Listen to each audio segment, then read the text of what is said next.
நீங்க ஊர் முழுக்க மோடியினுடைய படத்தை பெட்ரோல் பங்க்ல ஒட்டி வச்சிருக்காங்க. ஏன் சார் ஒட்டி வச்சிருக்காங்க? பெட்ரோல் பங்க் ஒரு ஓனரு அதை எடுத்து நடத்துறவரு, இன்வெஸ்ட்மெண்ட் அவரோடது. பணம் கட்டி பெட்ரோலை வாங்குறாரு, நுகர்வோருக்கு கொடுக்குறாரு குறைந்த லாபத்துக்கு. நுகர்வோராகிய நாங்கள் பெட்ரோலை பயன்படுத்தணும். இதுல மோடி எங்கிருந்து வந்தாரு? மோடி என்ன பெட்ரோலை கண்டுபிடிச்சவரா?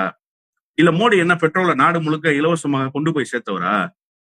எக்ஸைஸ் டாக்ஸை இன்க்ரீஸ் பண்ணி கச்சா எண்ணெயினுடைய விலை உயர்ந்ததற்கு பிறகு குறைந்ததற்கு பிறகும் பெட்ரோலுடைய விலை குறையாமல் பார்த்து கொண்டவருக்கு பெயர் மோடி. ஊருக்கு ஊர் பெட்ரோல் பங்க்ல அவர் போட்டோ வச்சிருக்கீங்களா? இதை யாவனா அது கேட்டானா?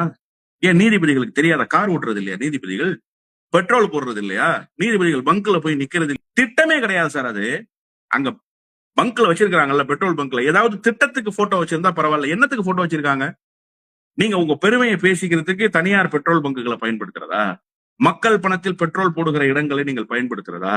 அப்ப இதெல்லாம் எப்படி சட்டத்துக்கு உட்பட்ட நடவடிக்கையாக மாறும்? அதெல்லாம் இப்ப நம்ம கேள்வி கேட்கல.